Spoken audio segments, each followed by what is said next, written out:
Bonjour tout le monde. Allez, on est sur le site des Échos.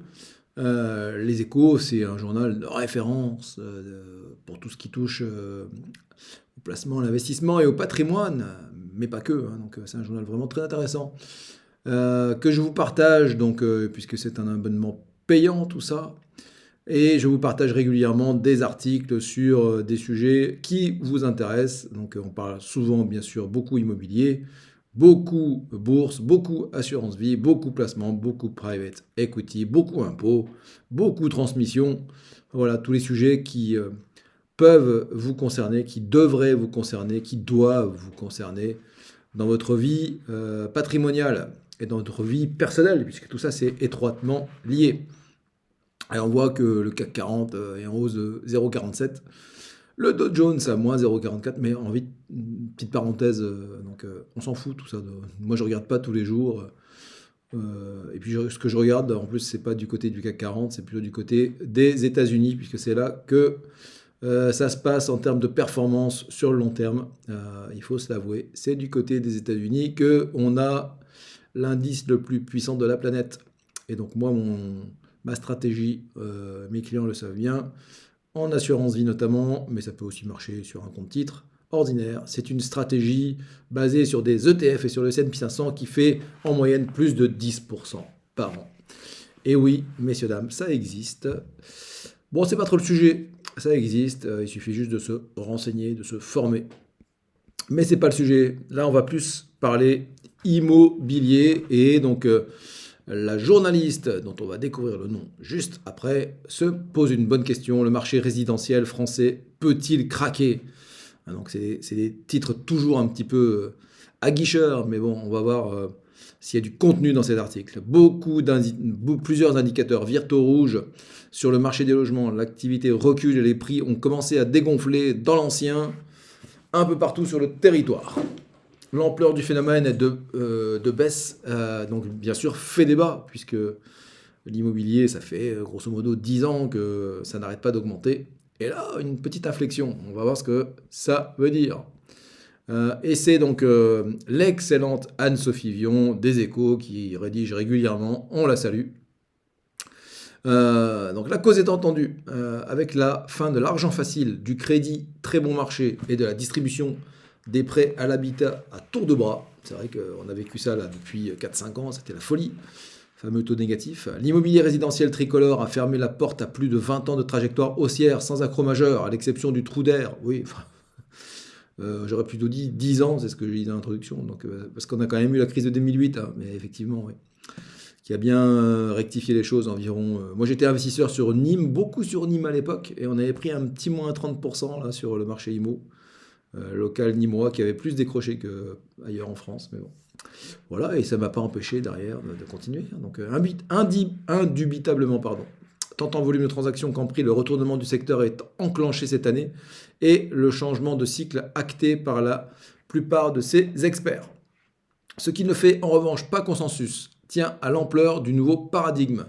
Les prix de l'immobilier anciens vont-ils continuer de baisser en pente douce, comme en témoignent les derniers indices de meilleurs agents, les échos au 1er avril 2023? Ou à l'inverse, le mouvement de correction peut-il accélérer et le marché finir par craquer?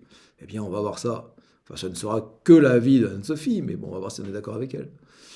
Comme il est compliqué de scier la branche sur laquelle on est assis, les partisans d'une baisse modérée sont naturellement légion dans la profession immobilière. Bah oui, ça c'est bien écrit.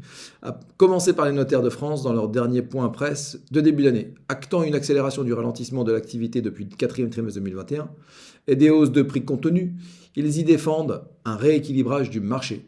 L'amorce confirmée de la baisse actuelle des volumes et de la décélération des prix ne pourrait être que le signe d'un ajustement semestriel et d'un retour à la normale, observait-il alors.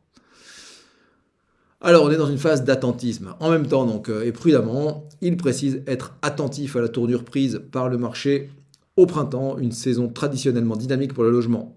Et on y est au printemps. Mais oui, les nuages ont continué de s'amonceler pourtant au-dessus du secteur, dont, au premier chef, le durcissement des conditions de financement à crédit de son achat, mais un relatif optimisme prédomine, notamment auprès d'économistes. Ah, ça, c'est vrai que c'est sur les prêts, ça s'est pas du tout arrangé. Alors, face à un éventail de possibilités concernant les perspectives de l'immobilier résidentiel, notre scénario principal est celui d'une baisse modérée des prix en 2023, autour de moins 1%. Bon, il n'y a pas de sujet, hein, voilà, si c'est une baisse de 1%, on arrête la lecture, mais ça pourrait être autre chose. Donc, monsieur Vincent Desruelles, c'est lui qui nous dit moins 1%, directeur d'études chez Xerfi, dans une phase d'attentisme du marché où les vendeurs ont du mal à accepter la nouvelle donne. Et oui, ils refusent un peu de baisser les prix, les vendeurs. Ah oui, ça fait 10-15 ans qu'on les augmente. Donc, quand il faut baisser, ça fait mal. L'ajustement se fait davantage, surtout quand vous en êtes au moment où vous voulez vendre. L'ajustement s'est fait davantage sur les volumes de transactions que sur les prix, en fait. Selon le cabinet d'études, les ventes au niveau national devraient reculer de moins 10 à moins 15%. Ah là, c'est plus du tout le même sujet, là. On n'est pas sur un moins 1%. Pour terminer en deçà de la barre du million de transactions, autour de 985 000 unités en 2023, l'équivalent du creux atteint à l'été 2020 pendant la crise sanitaire. C'est vrai que ça fait au moins plus de 2 ans qu'on est à plus de 1 100 000 transactions dans l'ancien. Et donc là, on a une perspective sur 2023 en dessous de 1 million. Donc là, c'est les ventes, hein, c'est pas les prix qui vont baisser de 10 à 15%, c'est le niveau des ventes. Alors, en France, comme pour la plupart des marchés immobiliers en Europe, les prix des logements se stabiliseront ou diminueront probablement avec moins de volatilité que lors de la crise de 2008. Ben, on l'espère. Rassure de son côté l'agence de notation Moody's. Le bouclier d'un marché du financement sain devrait notamment limiter la casse en France par rapport à ses pairs, par rapport aux autres pays européens. Ainsi, pour l'Hexagone ou les emprunteurs essentiellement à taux fixe, alors c'est vrai que c'est une chance énorme que l'on a en France, hein, donc ça on ne le mesure pas toujours parce qu'on a été éduqué au taux fixe, mais donc il y a beaucoup de pays, et c'est ce qui nous explique, où les taux sont variables, et là c'est plus du tout la même musique. Tous ceux qui ont signé là, depuis 3-4 ans des taux fixes à 1%, enfin, autour de 1%, c'est incroyable d'avoir eu l'engagement d'une banque qui vous dit je vous prête de l'argent et ces 1% ne bougeront pas pendant par exemple 20 ans, quelle que soit l'évolution des taux. C'est énorme en fait. Et en plus, si jamais, donc, et c'est le cas aujourd'hui, on va arriver à 4% là, sur des taux d'emprunt, on est dans un système où, admettons que vous empruntiez à 4%, eh bien vous allez pouvoir, si les taux se remettent à diminuer, à retomber à 3 ou 2, vous allez pouvoir renégocier votre prêt. Donc d'un côté, c'est une assurance qu'on vous donne d'emprunter à 1%, parce que c'est comme ça que ça a été signé dans le contrat. Mais si jamais vous empruntez à 4, eh bien vous pouvez renégocier votre taux avec une banque concurrente. Ce qu'il faut toujours chercher à faire d'ailleurs.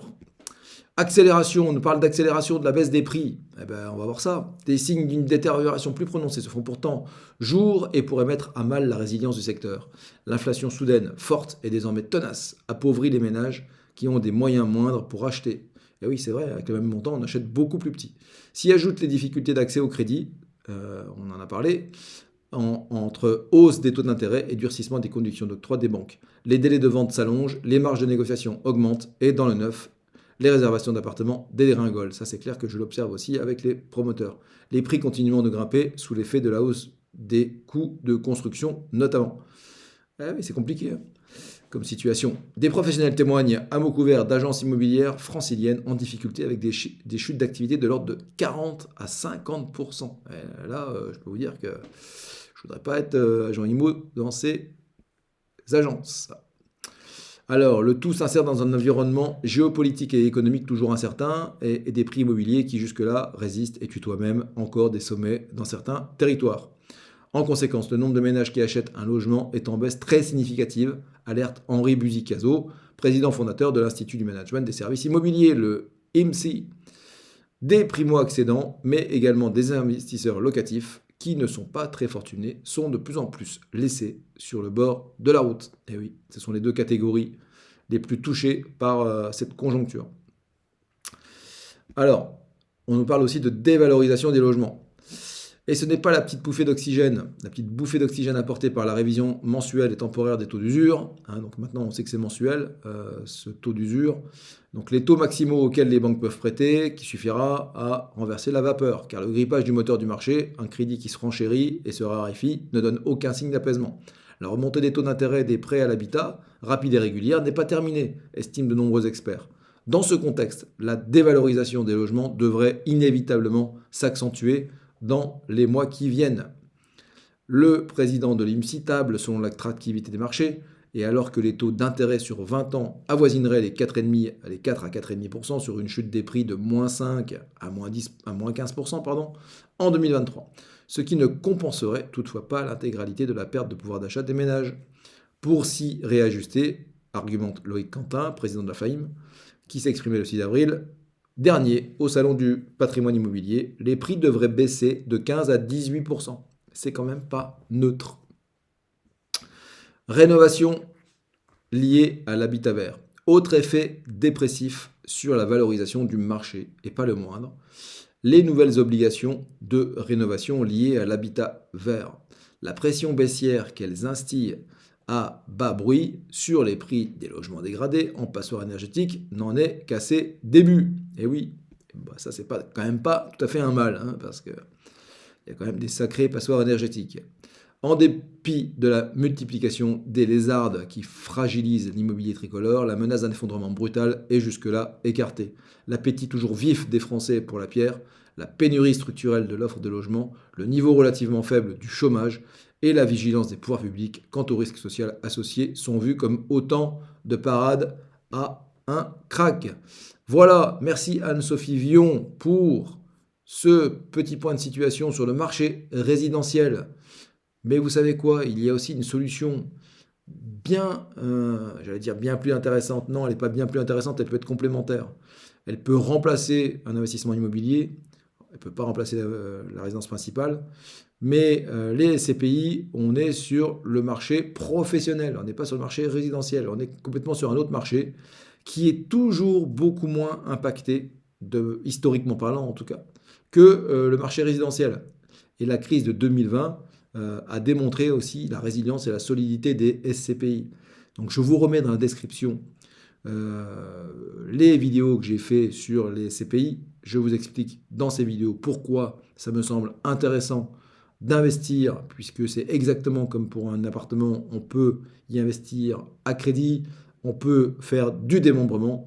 Donc c'est vraiment un superbe outil pour construire son patrimoine, la SCPI, donc faire de l'IMO en toute tranquillité, j'adore l'expression, depuis son canapé. Si vous avez aimé la vidéo, si vous avez eu au moins une petite info dans ce que vous avez entendu là pendant tout le temps où je viens de m'adresser à vous, et je vous remercie d'être resté jusqu'à la fin, eh bien likez la vidéo, abonnez-vous à la chaîne, ou partagez-la à votre entourage. Aidez-moi à développer cette chaîne, aidez-moi à vulgariser la gestion de patrimoine, les investissements, les placements au plus grand monde.